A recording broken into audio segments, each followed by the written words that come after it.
첫 번째 주제는 최강 한화, 교차는 양버지입니다.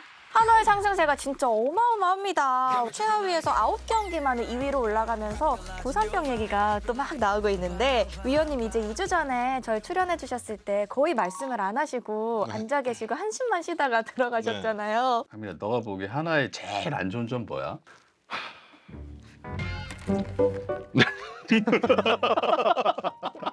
근데 오늘은 할 얘기 많으실 것 같아요. 네, 지금은 뭐 표정도 좋고 네, 할 진짜 좋아 말도 좀 있고. 보이세요. 네, 그 하나는 잘할 때 확실히 이게 티가 많이 납니다.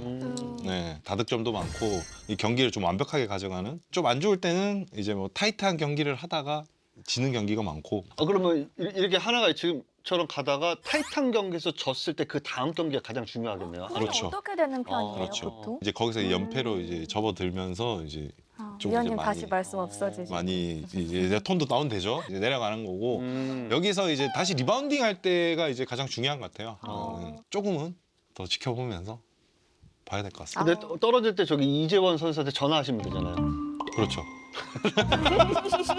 근데 그때 당시에 타격은 갑자기 내일 좋아질 수도 있는 거다라고 하셨는데 진짜 이걸 들은 것처럼 바로 좋아졌어요. 타자들도 준비를 합니다.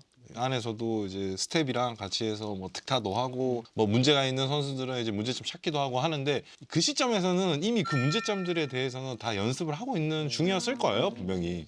이제 거기서 단지 이제 결과만 이제 나오기를 바랄 뿐이었는데 이제 우연찮게도 다음날부터 이제 결과가 나오면서 이제 연승으로 이제 달리게 된 이제 계기가 됐죠. 손흥민 선수는 그 얘기를 했대요. 선수들 이렇게 모여서 더 이상 바닥은 없다. 이제 치고 올라갈 일만 남았다. 이런 얘기를 좀 했다고 하고요. 하나가 확실히 달라진 포인트는 공격력입니다. 4월 8일, 그러니까 둘째 주부터 하나의 공격력이 상당히 달라졌는데 주자 있을 때 타율이 3할 3푼이에요. 주자가 있을 때 어떻게든 쳐서 나가고 진루시켜고 득점하는 이런 패턴들이 가장 달라진 것 같습니다. 근데 이것도 좀 궁금해지는 게 위원님이 내일 당장 깨어날 수도 있다 하셨는데 그걸 정말 선수들이 들은 것처럼 했잖아요. 네네. 들은 선수가 혹시 있나요? 방송 보고? 아니요, 방송 안 봐요. 방송을 왜 안 봐요?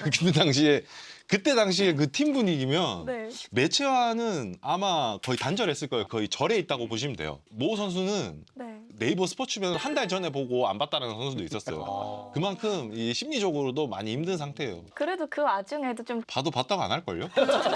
분위기 좋으면 잘 봤어요 하는데 분위기가 좀 안 좋다. 저는 몰라요 할 거예요 아마. 저희가 그리고 지난번에 홈런왕 예측할 때 이제 단장님께서 그때 국내 선수 중에 나온다면 노시환이다 네. 이런 얘기 하셨었잖아요. 근데 네. 진짜로 3경기 연속 홈런 치면서 지금 공동 1위로 올라왔어요. 노시환 선수가 재작년에 홈런왕이었잖아요. 네. 31개 쳐갖고. 그러니까 지금 국내 선수들 중에서는 홈런을 그렇게 칠 수 있는 선수가 그렇게 많지가 않아요. 작년에 국내 선수 중에 제일 많이 쳤던 김도영 선수. 아무래도 저는 김도영 선수는 홈런 타자는 아닌 것 같아갖고 그래서 이제 강백호도 그런 유형은 좀 아닌 것 같고 그래서 저는 노시환이 제일 낫다. 국내 선수 중에선. 뭐 그런 의미였죠. 그리고 제가 노시환이 살아야 하나 타선이 산다. 그 말을 계속 말씀드렸잖아요. 지난주에 홈런 5개 치니까 맞아. 어디 연승을 하고 역시 노시환이 잘해야 됩니다. 상승세 중심에는 이렇게 살아난 타격감이 있겠지만 저희가 오늘은 마운드 얘기도 한번 해볼까 합니다. 24년 만에 7경기 연속 선발승 거뒀고 불펜진도 지금 탄탄한데요. 양상문 코치님이 오시고 나서 또 특히 젊은 선수들의 성장이 좀 돋보이는 것 같아요. 엄청나게 좋아졌죠. 그리고 또 하나가 뭐 지금 선발 야구가 굉장히 좀 잘 되는 동시에 젊은 이 빠른 강속구를 던지는 이 선수들이 나오니까 뒤에서 이 다른 팀들이 쫓아가기가 굉장히 좀 버겁습니다.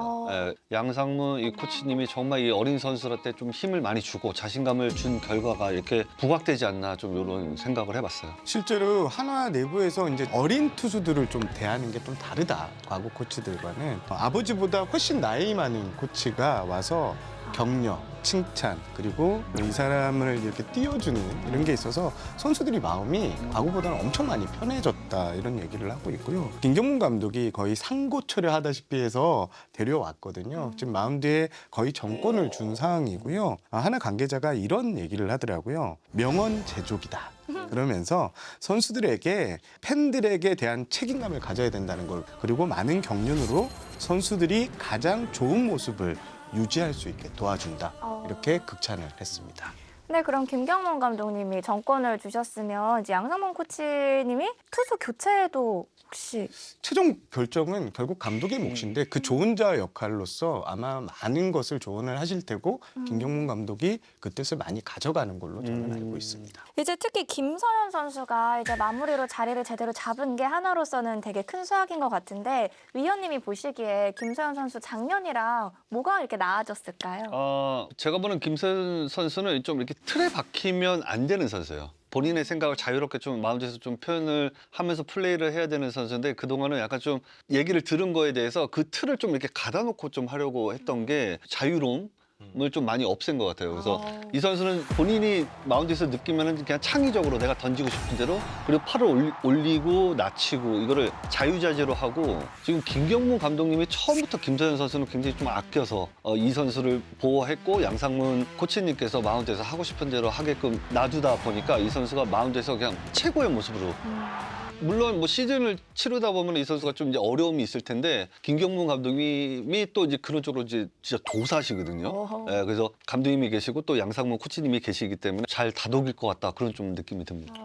양상문 코치하고 10월 경기 때 이제 얘기를 좀 했었는데 그때 마지막 타자 이재영 선수를 잡아내는 과정에서 투쓰리 풀카운트였는데 양상문 코치가 주목한 포인트는 슬라이더를 2번 연속 잡아놓고 마지막 직구를 꽂아 넣더라. 이게 바로 자신감이다. 멋지다. 과거에는 이 직구만 가지고 타자와의 승부를 이겨내려고 했는데 자신이 있으니까 이 슬라이더를 넣고 이런 모습이 좀 많이 달라졌다. 여기에 또 하나 얘기 나오는 게 직구의 수직 무브먼트. 타자가 공이 떠오르는 이 착시하는 이걸 말하는데 수직 무브먼트가 상당히 좋아졌다고 합니다. 근데 본인 생각해보니까 위원님이 지난 시즌에 같이 지내셨잖아요. 네. 김서현 선수는 어떤 선수예요?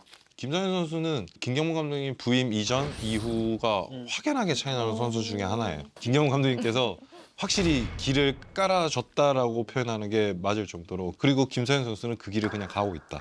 이렇게 보시면 될 것 같습니다. 김경문 감독님이 이게 한번 젊은 선수들한테 이게 힘을 딱 실어주잖아요. 그건 그냥 끝까지 가세요. 와. 그렇기 때문에 김서현, 뭐 정우주 이런 선수들은 그냥 붙어 하면 붙잖아요. 그거를 김경문 감독이 굉장히 좋아하십니다.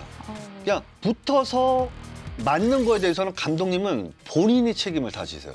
그게 굉장히 젊은 선수들한테 굉장히 잘 맞아 떨어진다. 김서현 선수는 그러면 약간 성격이 어떤 스타일이에요? 그러면은 저 대화 시도 굉장히 많이 했거든요.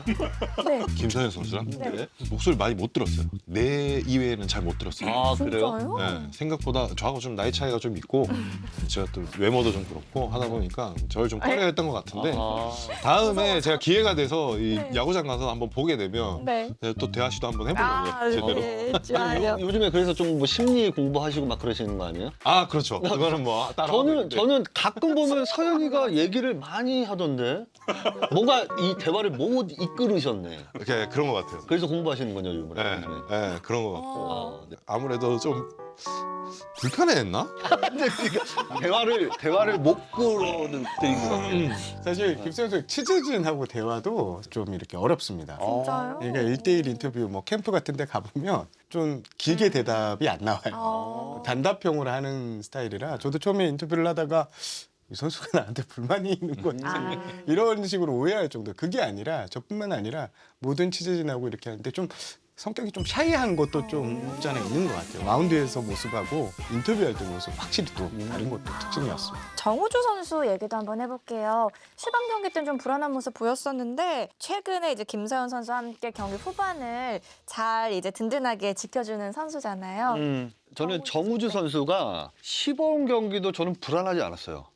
왜냐면 이 정우주 선수는 1군 무대에 적응하기 위해서는 그 과정이 무조건 필요했고 정우주 선수는 승부하고 상관없는 타이밍에서 이 선수가 커야 된다라고 생각을 하고 있었는데 이게 김경문 감독님하고 양상문 코치님이 정확하게 그 길로 지금 가고 하기 때문에 진짜 너무 정석대로 프로에 적응을 하면서 이 커가는 선수이기 때문에 김서현과 정우주가 던지는 8구에는 진짜 막강할 것 같고 제 생각이지만 김서현 선수가 약간 좀 흔들릴 때는 정우주도 그냥 과감하게 쓰실 게 이 김경문 감독님이거든요.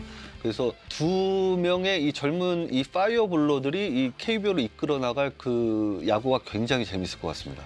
아니, 그럼 저도 궁금한 게 있는데요. 네. 정우주하고 김서현 선수 중에서 연령대도 큰 차이는 안 네네. 나잖아요. 네. 앞으로 미래를 봤을 때 누가 더 크게 성장할 것 같다. 그거는 둘 다 커야 됩니다. 제가 볼 때는 네. 한국 야구를 위해서 두 명의 선수가 모두 이 대표팀이 되고 네. 저는 그래야 된 것 같아요. 위원님 보시기에 네네네. 차이점이 좀 있어요. 예를 들면 둘 다 패스트볼이 빠른데 그래도 다른 점이 있을 텐데. 아무래도 뭐 김서현 선수 같은 경우는 이제 사이드암으로 던지니까 이제 짧게 던지는 게 이제 굉장히 좋을 거고 정우주 선수는 나중에 선발로 커도 되는 선수예요. 이 선수는 변화구를 이제 양상문 코치님한테 이제 잘 배워가지고 변화구를 좀 익히고 한다 그러면 이닝을 굉장히 쉽게 던지는 선수입니다. 그래서 그런 걸로 이제 좀 성장을 한다 그러면 굉장히 좀 좋은 약간은 달라요. 또 하나 팬들 제가 먼저 이걸 해서 저 또 감독님한테 또 혼나는 건 아닌지 모르겠지만 에이. 또 어떤 그 하나 팬분들은 이제 정우주 선수 보면 오승환 선수 그 돌직구가 약간 생각이 난다 하는 팬분들도 있다고 하더라고요. 두 분 어떻게 보시는지. 정우주 선수의 이 포심력 굉장히 힘이 있습니다. 그리고 또 마운드에서 이제 표정 자체가 많이 표현 안 하기 때문에 하나 팬들 입장에서는 이 오승환 선수하고 많이 좀 겹쳐서 좀 생각을 하실 것 같은데 그래요. 지금의 상황에서 정우주 선수가 롤 모델을 오승환의 젊은 시절에 1이닝을 던지는 그 모습을 본인이 생각을 하면서 마운드에 던진다 그러면 더 효과가 커질 거거든요. 그래서 지금 당장은 그렇게 좀 성장을 한다 그러면 더더욱 크게 될 그런 선수라고 저는 느끼고 있습니다. 어떻게 평가하세요, 직구? 전 그냥 정우주 선수 좋아해요. 전 그냥 야구 잘하면 좋아해요. 네네네. 이럴 땐 짐승 아닌데. 근데 오승환 선수하고는 좀 다른 케이스라고 생각을 해요. 8타점 때문에. 네, 8타점도 있고 그냥 오승환 선수는 제가 생각할 때는 제가 쳐본 마무리 투수 중에는 비교할 선수가 없어요. 솔직히 말해서. 저는 아니었어요. 네? 저는 아니었어요. 그 선배님은 선발이라 제가 뭐 네네네. 마무리 중. 네, 마무리 중에 내가 실수했다 생각하고 돌렸는데 안 맞았던 부분은 제가 처음이었어요. 파울이라도 나기 마련이거든요. 근데 파울도 안 났어요. 그래도 아직 오승환은 내 마음속에는 최고의 마무리였다라는 거. 그리고 정우주 선수는 그냥 좋다. 가장 좋다 그냥. 이재원 선수한테 좀 물어봤더니 정우주 선수의 직구는 내가 지금까지 받아본 직구 중에 가장 좋은 것 같다. 와. 이렇게 표현할 정도로 지금 정우주 선수의 직구가 상당히 인상적이다. 이런 평가가 나오고 있습니다. 지난 주중 시리즈에서 SSG 상대로 수입을 했어요. 근데 여기는 이재원 선수의 영향도 있지 않을까 하는 생각이 드는데 저는 이재원 선수의 공이 분명히 있습니다. 그리고 또 SSG, SK에서 뛰었던 이 문학구장에 가장 잘하는 선수이기도 한데요. 저는 이 한화의 구장 상성이라고 해야 될까요? 그러니까 지난해 한화가 SSG 랜더스필드에서 8승 1패였어요. 오. 올해도 지금 3연승이거든요. 네. 구장에 대한 자신감이 성적으로도 이렇게 좀 이어지고 있는 게 아닌가 이런 생각을 좀 해봤습니다. 근데 원래 안 그랬는데요. 그러면 근데 왜 네. 이재원 선수의 가치를 사실 가장 빨리 알아보신 게 네. 단장님이시잖아요. 아니요, 빨리 알아본 건 아니고요. 그 당시에는 제가 FA 계약을 네. 했을 뿐이지 뭐 이재원 선수는 팀 내에서 워낙 입지가 탄탄했고 사실 그 당시에 이제 FA 계약할 때 SK에서는 당시 구단주님이 이재원 선수를 이렇게 미래 그 감독감으로 점 찍어놓고 이 선수는 꼭 잡아야 될 상황이었습니다. 근데 이제 그 계약할 당시만 해도 이제 공격형 포수, 타격이 워낙 좋은 포수였는데 이게 계약하고 나서 좀 타격이 좀 내리막길을 걸어갖고 좀 빛을 못 보게 했는데 근데 하나 가서 조금 반등을 조금 한 것 같아요. 근데 좀 심리적으로 편해서 그런지 좀 송구도 좀 좋아지고 저는 이번에 그 하나 SSG 문학 3연전에서 이재원 선수가 3루타 치는 거 보고 좀 놀랐습니다. 3루타 치기 어려운 선수인데. 근데 위원님께서 이제 같이 지내보셨으니까 팀 내에서 이제 어떤 역할을 해주는 선수인지. 호불호가 크게 없는 선수예요. 뭐 넉살 좋고 뭐 대인 관계 좋고 이런 선수 중에 하나고 특히 이제 포수 할 때 좀 장점을 이야기하면 아무래도 김서현 선수 같이 개성 있는 선수들한테 이제 잘 맞춰줘요. 네, 베테랑임에도 불구하고 네가 던지고 싶은 거 던져. 그 선수들이 이제 하고 싶어하는 걸 좀 이끌어주는 베테랑이 그러기 쉽지 않거든요. 네, 웬만하면 그냥 던져, 던져. 아니야 이거 던져 이런 식인데 좀 많이 잘 맞춰주는 것 같아요. 이런 상황이면 젊은 투수 입장에서는 이게 힘이 많이 되나요? 그런 거를 들어주고 해주려고 하는 그 마음 자체에 믿음이 생기는 거죠. 그렇기 때문에 시키는 대로 던지면 된다 이런 확고한 그런 믿음이 생기는 거죠. 분위기가 진짜 좋아지겠네요.